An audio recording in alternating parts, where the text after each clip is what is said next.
IB Nation, welcome back to another edition of the Irish Breakdown Podcast. A lot going on tonight. We're getting started a little bit earlier than we said we were going to get started because, guys, there has been some news. Vince, I did it. I had to do it. I'm the boss, so I can make these type of executive decisions. I brought back the dancing gift tonight. I saw Notre Dame that. picked up a big commitment. We're going to break that down. We'll talk about that. Then we'll do a college football preview or a free preview for the college football playoff. And then we will, as they announce, we will break down the top 20. We will talk about and break down the top 25. I'm joined by my guy, Trevor Trowbridge. You guys know who that is. That's the OG. That's Vince D'Addario. Pretty action-packed night. A friend of mine texted me, says, so is Notre Dame going to get a commitment every day for this week? I say, maybe. I don't think so, but maybe. Why not? But you're continuing to see the impact of this weekend, fellas, from Florida State. We're going to find out how much it impacted the college football rankings tonight. But Notre Dame is making some moves, fellas. And it's certainly an exciting time to be a Notre Dame fan. There's no doubt about that.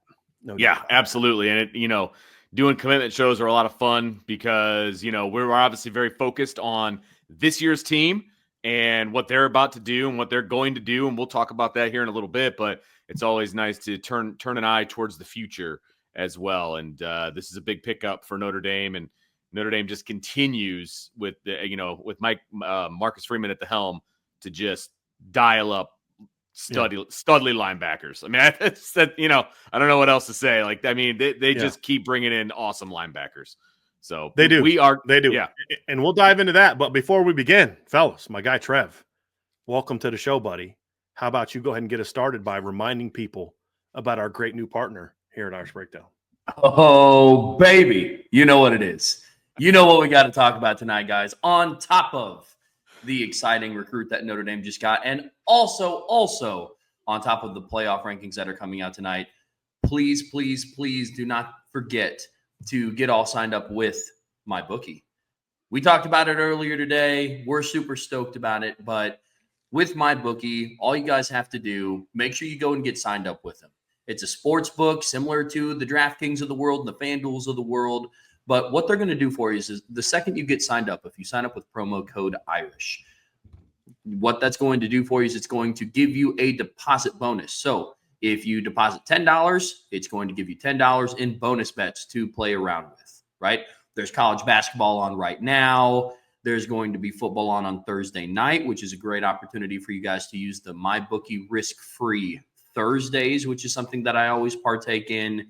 And then, of course, there's going to be an awesome slate of college football all day on Saturday and a full slate of NFL football on Sunday. So one thing that I've been doing a lot is I've been taking the unders in a lot of games. Unfortunately, there's been a lot of injuries this year in the NFL, which is helping those unders hit significantly more often. So be sure to sign up with MyBookie, enroll in their loyalty rewards program because it gives you extra cash just for playing and for putting in bets. So be sure to check out MyBookie. It's a sports book that gives you control and rewards you for every moment of play.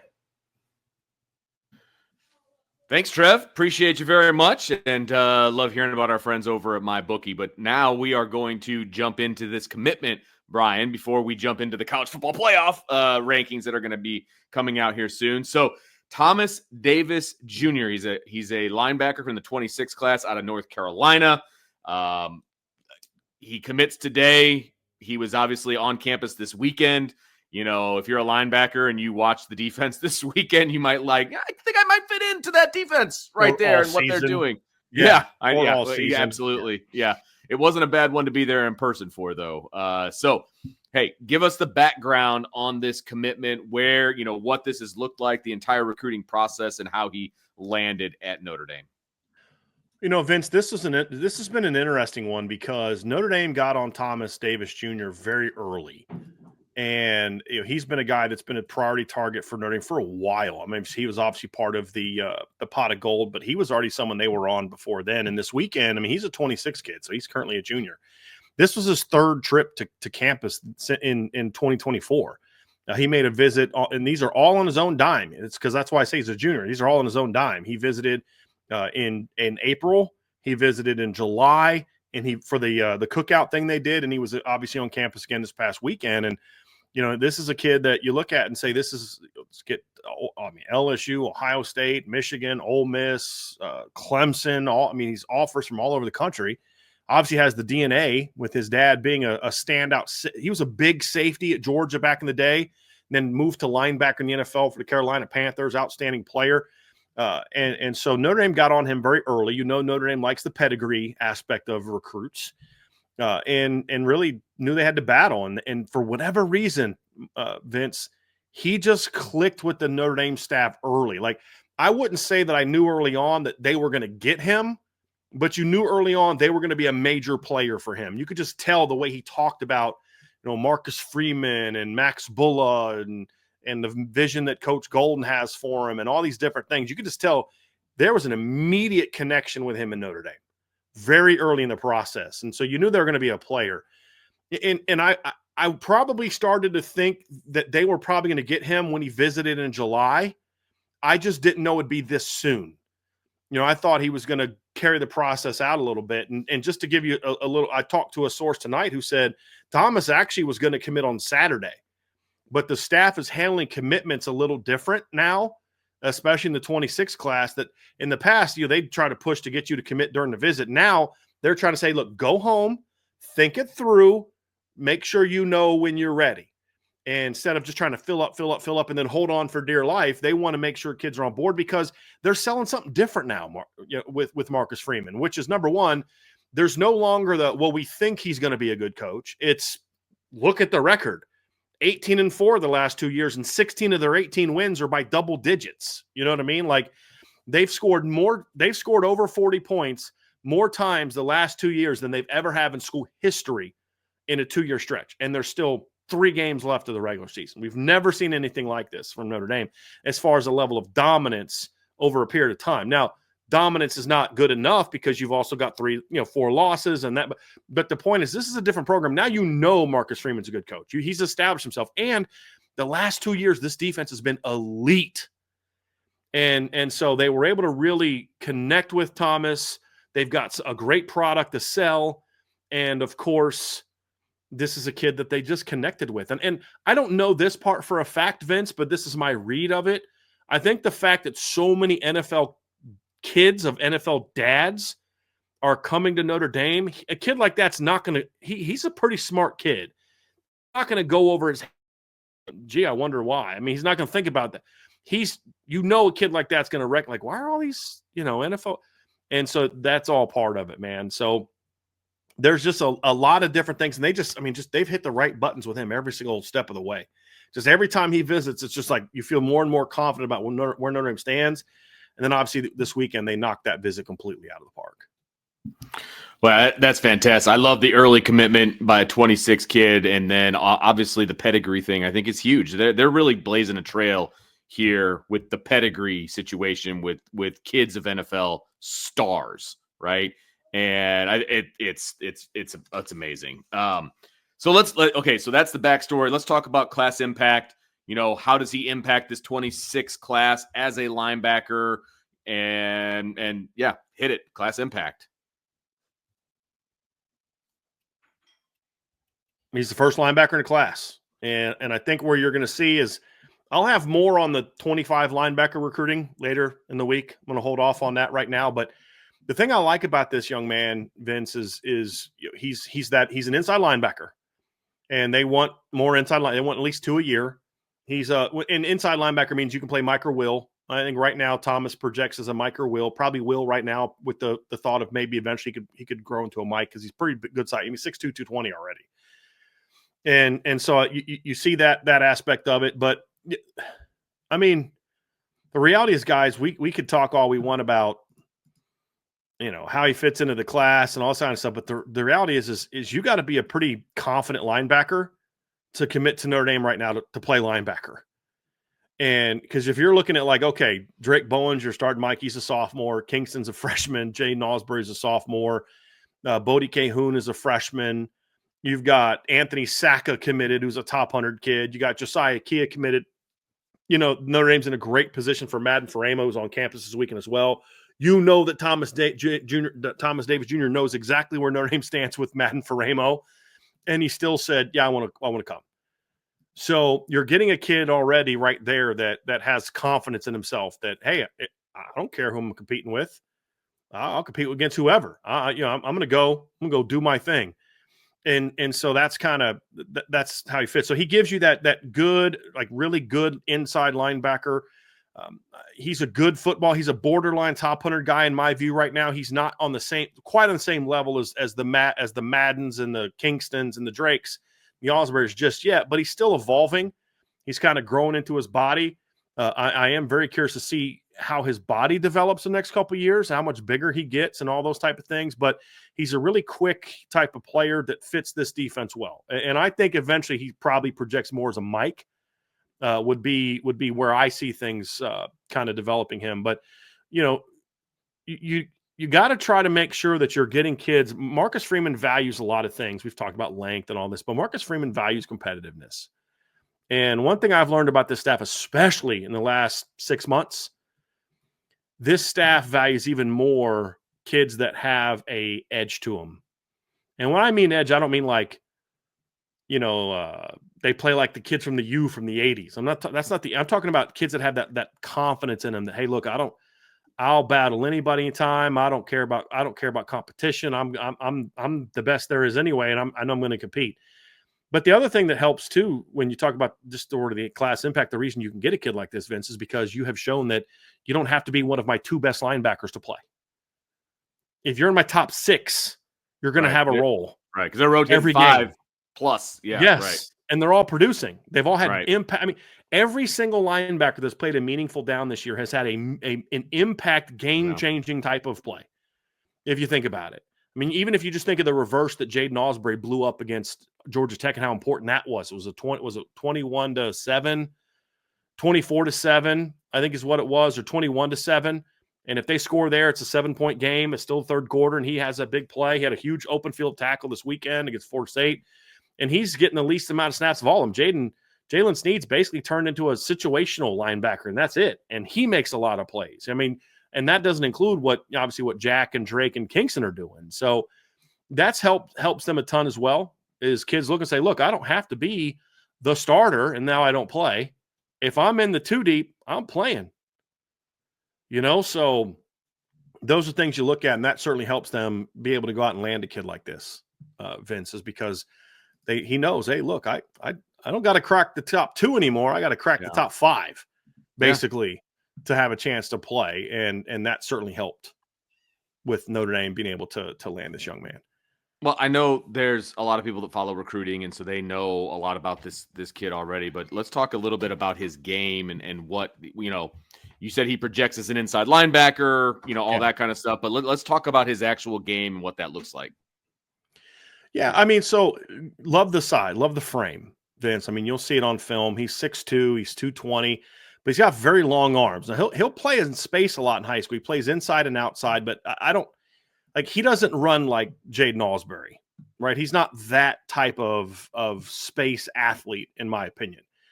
He's more of a kid that is more quick than he is. Wow, look at that open field range, right? Like that's what keeps him from being a top 100 guy like those other guys. I don't think Thomas has that same open it up and you're like, whoa, like, wow, did you see? He's more of a tackle to tackle type of thumper when it comes down to it. I think that's where his game is going to grow. But because he does play in space a lot in the high school level, because he's like a guy like him that I'm projecting is still a great athlete at the high school level. He's a good athlete in college, in my opinion. And when you see a guy like that, Vince, it's like that's the kind of side to side quickness you want. He's not quite as sudden as it, but he's smooth. He's got nice change of direction. He can kind of plant and get downhill. He's smart, so he makes quick reads. He has played a lot of rover in high school, on top of playing inside. So he's had to play in space. He's smart. He's had to play with range. I think he projects as a guy that could be a good zone cover guy and as an inside backer, because he's smart. He gets into his drops, and he's really long. Those are all things that you want. I mean, you'll watch high school film where they'll basically kind of put him like 8-9 yards off the ball and just kind of let him, like as sort of like a hybrid safety type of player at times. So he does a lot of, he does a lot of different things for his high school in that regard. So, quality athlete, not an elite athlete, Not quite like the athlete that we've seen from other guys, but a really good football player. Like I said, right now he's in that top 125 to 150 range for me. And if he can show me just a little bit more juice as he moves forward, then that's how he jumps into the top 100. That's really the only thing that I see from him that I really want to see more of, is just a little bit more juice. That's the thing. And I have some other ideas about if his body really projects what kind of role he can maybe grow into. I always think of that when I think of a linebacker. No, but like I'm watching, turn some clips on tonight, Vince, and I'm watching a play right now because I like having those run as I'm kind of refreshing my memory about a kid. And there's this play he made. This is a sophomore, and he's coming down vertical, and then he sees the running back is going to bounce, and he just kind of quickly plants and works outside. And it doesn't look super sudden, but you're just like, man, that was just smooth how easily he just opened up and ran. And then he looks like he's still a couple feet away from the linebacker. Next thing you know, he sticks his arm out and knocks the ball out. And you're like, I didn't even know he was close enough to get his arm around that guy and knock the ball out, much less, or I didn't know if he was close enough to even tackle the guy, much less get his arm around and knock the ball out. You know what I mean? You're just like, he's just got that really, really special length and that really special frame that you're like, this kid could play Will. This kid could play Mike. Who knows? This kid could all of a sudden blow up like Bryce Young did from his junior to senior year. And the next thing you know, you're talking about having him come off the edge as an edge rusher. That's not what I see now, because this is a kid that drops into coverage and plays some safety. I'm just saying, like, with that kind of frame, all those things are on the table. But high football IQ, Vince, rangy type of kid, as a potential box player. He's one of those kids that when he arrives at the ball, even as a sophomore, and you really see this junior, like he arrives with some natural force. You know what I mean? Like, it's like he's not running that hard, and then he hits the guy, and the guy, you're like, whoa, that was some pop right there. You know what I mean? But the thing you also see, Vince, is you can watch as a kid, as sophomore and junior film, and say this kid knows how to play the game. He doesn't get his feet stuck in the ground. His feet are always kind of moving, but he's also not like herky jerky. Anticipation is really excellent. His ability to get through the line of scrimmage is really good. He's a solid tackler. And as I said, they ask him to do a lot in high school. Like, they ask him to play all over the field, in space, be that playmaker. And that's going to allow him to be even more effective as he gets to college, and they kind of condense a little bit the amount of range, or not range, but the amount of room he's got to work with. If I'm correct, and he's going to be an inside linebacker, you get him to even in tighter quarters, and that athleticism is going to pop even more, and he's going to be even more productive. But he's already, like I said, a really good football player. And he's really good in space in high school. I just don't know that translates to be the exact same type of rover type of guy at the next level. He's a guy that I more see being a Drake Bowen type, a Kingston type, in regard to the role he has in this defense. And like I think he's probably more like Kingston role-wise, because I think this is a kid that has some potential to line up on the edge and rush the quarterback like Kingston does. Whereas Drake is more of just a pure off-ball linebacker. I mean, just Drake is your throwback in a modern, like Drake Bowen has the mindset of a 1980s linebacker with the athleticism of a modern linebacker. Like, that's Drake Bowen. And whereas Kingston's just like pure modern linebacker. I think Thomas is more like that than Drake, because he can play off-ball linebacker. He can play in space a little bit against, like, you could bump him out against tight ends like you could Kingston. And I could see this kid also coming off the edge in some situational roles like Kingston does. So I think that's more of the role that I see them, because that's what I love about Kingston and Drake, is because they're very similar players, but they're also different. Yeah. And that's why I think eventually the linebacking group is going to be Drake at Mike, Kingston at Will, and then Jaden Alsbury everywhere. You know what I mean? Like, that's eventually and then Madden can kind of come in and be that guy that can play Mike or Will, and Saka could play Will, and you know what I mean? Like, but this kid could do that. Plus, I think he could do what we're seeing a little bit from Kingston this year, where he could also be a third down, nickel rusher as well. And that's something I like about Thomas's game as well. Very good. Very good. It looks like we might actually get to where we need to be. So make sure you guys stick with us, because we are going to break down the CFB rankings in just a moment. But in the meantime, make sure you hit that like button, that subscribe button, that notification bell, share with your family and friends. And of course, jump on the boards@irishbreakdown.com. If you want to get in on the dancing, GIFs, whatever, however you pronounce it. I still don't know.